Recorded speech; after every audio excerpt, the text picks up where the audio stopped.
અમરેલી જિલ્લાના લાઠી તાલુકામાં આવેલ દામનગર ખાતે ભાજપના જે ખાતમુહૂર્ત કાર્યક્રમ છે તે લોહિયાળ બન્યો છે। ભાજપના જે બે નેતાઓ છે તેની વચ્ચે મારામારી સર્જાઈ હતી અને ગંભીર હાલતે છે ભાજપ કાર્યકરને ભાવનગરની ખાનગી હોસ્પિટલમાં ખસેડવામાં આવ્યા છે। તેની વિગતે વાત કરીશું અમારા અહેવાલમાં। વૈષ્ણવજન તો તેને કહીએ જે પીડ પરાઈ જાનાને રે। નમસ્કાર દર્શક મિત્રો, નવજીવન ન્યૂઝમાં આપનું સ્વાગત છે। હું છું આપનો યશપાલ સિંહ ચૌહાણ। શિસ્તબદ્ધ ગણાતી ભાજપ પાર્ટીમાં આજે છે તે શિસ્તના છે તે ધજાગરા ઉડ્યા છે। અમરેલી જિલ્લાના લાઠી તાલુકાના દામનગરના ઠાંસા રોડ ઉપર આજે એક પુલના જે કાર્યક્રમ હતો તેનો કાર્યક્રમ યોજાયો હતો, જેમાં છે તે દામનગર શહેર ભાજપના મહામંત્રી છે પ્રકાશ તજા, તેની ઉપર છે અમરેલી જિલ્લા મધ્યસ્થ સહકારી બેંકના ડિરેક્ટર હીરા નવાપરા છે, જે ઠાંસા ગામના વ્યક્તિ છે, તેણે જીવલેણ હુમલો કરી દેતા જે કાર્યક્રમ છે તેમાં નાસભાગ છે મચી જવા પામી હતી। આજે સવારે દામનગર ખાતે યોજાયેલો જે આ કાર્યક્રમ હતો ખાતમુહૂર્તનો, તેમાં જે લાઠીના ધારાસભ્ય છે જનક તલાવિયા, તેની હાજરીમાં જ આ લોહિયાળ જંગ છે તે ખેલાયો હતો, જેને લઈને ભાજપ કાર્યકરોમાં પણ સોંપો પડી ગયો હતો। અમરેલી જિલ્લામાં ભાજપના આંતરિક ડખાઓ છે તે વર્ષોથી ચાલ્યા આવ્યા છે। અનેક એવા ગ્રુપો છે કે સામસામે છે તેઓ લડતા હોય છે। આવો જ એક બનાવ છે તે દામનગરમાંથી આજે સામે આવ્યો છે। જ્યારે સવારે પુલનું જે ખાતમુહૂર્ત યોજાઈ રહ્યું હતું ત્યારે જે દામનગર શહેરના જે મહામંત્રી છે પ્રકાશ તજા, તેની એક્ઝેક્ટ પાછળ આવીને છે તે ઠાંસા ગામનો જે વ્યક્તિ છે હીરા નવાપરા, તે આવીને બેસી ગયો હતો અને ત્યારબાદ 15 થી 20 મિનિટ પછી અચાનક જ તેણે હાથમાં ધારિયા વડે દામનગરનો જે મહામંત્રી છે પ્રકાશ તજા, તેને માથાના ભાગે ગંભીર ઈજા પહોંચાડી દેતા લોકો હાજર હતા તેમાં સોંપો પડી ગયો હતો। આમ કહી શકાય કે ભાજપમાં છે તે અત્યારે છે ખૂબ જ નારાજગી છે તે દામનગરમાં જોવા મળી રહી છે। આ મામલે છે અમે જનક તલાવિયા સાથે પણ વાત કરી હતી। તેમનું કહેવું છે કે હા, મારી હાજરીમાં જ આ સમગ્ર બનાવ છે તે બન્યો હતો, ત્યારે અમે લોકોને છે તે છોડાવ્યા હતા, પરંતુ અમે પૂછ્યું હતું કે તમારી ભાજપ છે તે શિસ્તબદ્ધ પાર્ટી ગણાય છે, લીરે લીરા ભાજપના શિસ્તના ઉડ્યા છે, શું કહેશો? ત્યારે તેમનું કહેવું હતું કે પક્ષની કોઈ આંતરિક મેટર નથી, પરંતુ જે બંને લોકો છે જે આરોપી છે અને સાથે જે ભોગ બનનાર છે તેમને ફેમિલી ડિસ્પ્યુટ છે તે 1.5 વર્ષથી ચાલી રહ્યો છે, જેને લઈને તેમની ઉપર છે તે હુમલો કરવામાં આવ્યો છે। આ જે વ્યક્તિ છે તેને ભાવનગરની ખાનગી હોસ્પિટલમાં ખસેડવામાં આવ્યા છે। દામનગરના પીઆઈ છે CN દવે, તેઓ પણ અહીંયા પહોંચ્યા છે। દામનગર પોલીસનો જાણે આરોપીઓને કોઈ ખોફ જ ન રહ્યો હોય, ભાજપમાં હોય એટલે પોલીસનો આમ પણ ભાજપ કાર્યકરોને કોઈ ડર હોતો નથી, તેવો જ બનાવ છે તે દામનગરમાંથી સામે આવ્યો છે। ગંભીર હાલતે તેમને ભાવનગરની સરટી હોસ્પિટલમાં ખસેડવામાં આવ્યા છે। તે તમે સ્ક્રીન ઉપર છે હાલ દ્રશ્યો જોઈ રહ્યા છો। CN દવેને આ બાબતે પૂછવામાં આવ્યું હતું કે શું બનાવ છે, ત્યારે તેમણે કહ્યું હતું હાલમાં ફરિયાદ લેવાની તજવીજ કામગીરી છે તે અમે શરૂ કરી છે। અમરેલી પોલીસનો કોઈને ખોફ નહીં હોય, શું ગુંડા તત્વો છે, બે આવારા તત્વો છે તે બેફામ બન્યા છે તેવી પણ લોકમુખે છે તે ચર્ચા ચાલી રહી છે। આ મામલે જે ભોગ બનનાર છે મહામંત્રી પ્રકાશ તજા, તેના ભાઈ છે, તેમનું પણ એક નિવેદન છે તે સામે આવી રહ્યું છે। કાંતિભાઈ તજા છે, સાંભળો શું કહી રહ્યા છે તેઓ। આપનું નામ? કાંતિભાઈ દેવજીભાઈ તજા। અચ્છા, આપના ભાઈ ઉપર આજે જીવલેણ હુમલો કરવામાં આવ્યો છે, શું કારણ છે? હવે એ કઈ ખબર નથી। આ બેઠા તો અમારો ભાઈ અને વાંયથી આવીને એને મારી દીધું છે, અને હું તો વાડી હતો, ફોન આવ્યો એટલે હું આવ્યો ત્યાં દવાખાને સિવિલમાં લઈ ગયા હતા, ત્યાંથી પછી ભાવનગર લઈને આવ્યા। અચ્છા, કોના દ્વારા હુમલો કરવામાં આવ્યો? હીરાભાઈ ઠાસા નવાપરા। આ અગાઉ પણ આ જે બાબત છે એને લઈને કંઈક ઝઘડા ચાલતા? ના ના કાંઈ કોઈ બાબતના ઝઘડા નહોતા। અગાઉ આપના ભાઈએ કંઈ કીધું હતું કોઈની સાથે? ના કોઈ આરે દુશ્મનાવટ નહીં। તો શું તમને લાગે છે ધારાસભ્ય છે જનક તલાવિયા, તેની હાજરીમાં હુમલો કરવામાં આવ્યો? જનક તલાવિયાની હાજરીમાં ગોબરભાઈ હતા પ્રમુખ, બધા ગામના મોટા મોટા માણસો હતા, અને ઠાહા રોડે મુહૂર્ત હતું યાર। અચ્છા, જો તમારા ભાઈ છે તે દામનગર ભાજપના મહામંત્રી છે, તેની ઉપર હુમલો થતો હોય તો આમ પબ્લિકની દામનગરમાં શું હાલત હશે? દામનગરમાં બહુ હાલત ખરાબ થાય આમ પબ્લિકની। અચ્છા, પોલીસ શું પગલા લીધા? પોલીસ અહીંયા બધું પંચનામું કરીને ગઈ છે। હવે શું તમારી માંગ છે? હવે માંગ કાંઈ ને, અમારે ફરિયાદી કરવી નથી, અમારે કાંઈ, અમારે તો સામે લડી લેવાનું છે। અચ્છા, તમે કહો છો ફરિયાદ નથી કરવી, તેનું શું કારણ હોઈ શકે? માથામાં ગંભીર ઈજા થઈ છે, ગંભીર ઈજા છે તેવી પણ વાત અમે અમારી રીતે લડી લેવું એમ। એટલે ભાજપના બંને કાર્યકરો છે તો મોરે મોરો આપશે? હા, મોરો જ આપવાનો છે। અને કઈ રીતે આપાવે મોરે મોરો? સામે લડવા જવાનું છે એની સામે। અચ્છા, આપ પણ કાયદો હાથમાં લેશો? હા, અમે કાયદા, ભલે અમારે જેલમાં જવું પડે, ભાઈ અમે કાયદા પર આપને વિશ્વાસ નથી?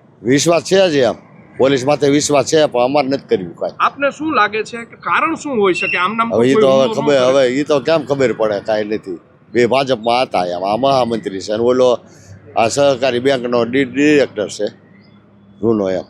તો આપે સાંભળ્યું આજે પ્રકાશ તજા છે તેના ભાઈ છે તેમણે કીધું છે કે અમારે કોઈ ફરિયાદ નોંધાવવાની નથી, મોરે મોરો છે તે દેવાનો છે અને સામસામા અમે લડી લેશું, તે મતલબની ચીમકી છે તેણે આપી છે. સાથે જ જે નગરપાલિકાના પ્રમુખ છે ગોબરભાઈ નરોલા તેમનું પણ એક નિવેદન છે તે સામે આવ્યું છે. તેમણે કહ્યું હતું કે 30 વર્ષથી ભાજપમાં છું, મેં મીડિયાને ક્યારેય બાઇટ નથી આપ્યું. નવજીવન ન્યૂઝે તેમને માઇક ધરી દીધું હતું. તેઓ શું કહી રહ્યા છે તે પણ સાંભળો. શું બનાવ બન્યો હતો?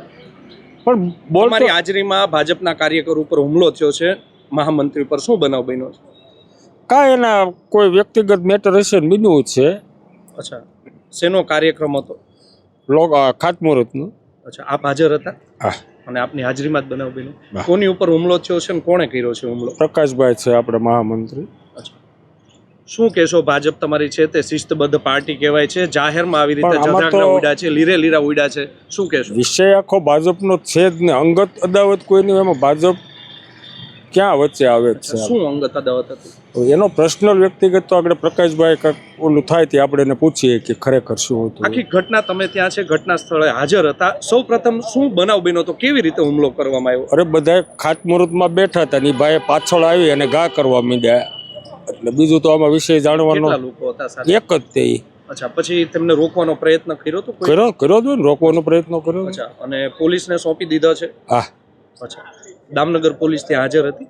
હાજર નહોતી, પછી બોલાવીને આવી હતી. અગાઉ આ બંને કાર્યકરો વચ્ચે તું મેં કઈ થયું હોય એ એમાં કીધું એમ છે કે અંગત મેટર હોય એ વિશે આપણે બહુ જાણતા ન હોય, પણ એ ખરેખર પ્રકાશભાઈને આપણે ઓરિજિનલ વાત કરી હતી. પ્રકાશભાઈ આપણને કહી શકે. આપનું નામ અને હોદ્દો?